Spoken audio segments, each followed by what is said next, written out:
कराड दक्षिण विधानसभेच्या झालेल्या मतदानाची मतमोजणी उद्या शासकीय गोडाऊन या ठिकाणी होणार आहे आणि या ठिकाणी या मतमोजणीची तयारी पूर्ण झालेली आहे।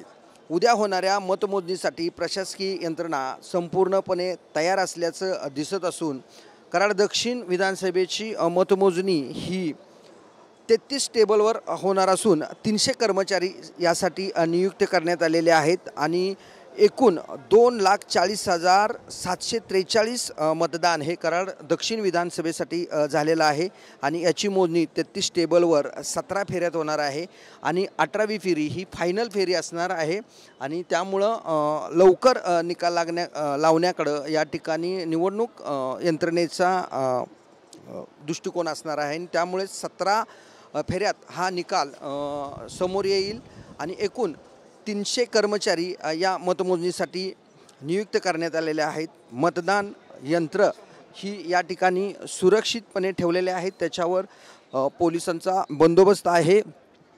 राज्य राखीव पोलीस दल, केंद्रीय राखीव पोलीस दलाचा या ठिकाणी बंदोबस्त मोठ्या प्रमाणात ठेवले आहे। रत्नागिरी शासकीय धान्य गोदामामध्ये ही सगळी मतदान यंत्र ही सुरक्षित ठेवलेले आहेत। त्याच्या सुरक्षेसाठी पोलिसांसह प्रत्येक सर्वच राजकीय पक्षांचे कार्यकर्ते या ठिकाणी लक्ष ठेवून आहेत आणि या निवडणूक मतमोजणीसाठी जे कर्मचारी नियुक्त करण्यात आलेले आहेत त्यांचंही प्रशिक्षण या ठिकाणी प्रशासनानं निवडणूक अधिकाऱ्यांनी घेतलेलं आहे। एकूणच सकाळी 7 वाजता सुरू होणाऱ्या मतमोजणीनंतर काही वेळातच निकाल येण्यास सुरुवात होणार आहे। कॅमेरामॅन गणेश मोरेसह दिनकर थोरात, TV9 मराठी, कराड।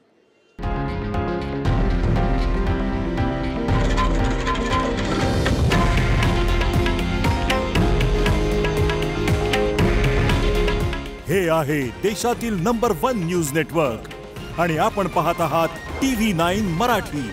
काळजी तुमची, हित महाराष्ट्राचं।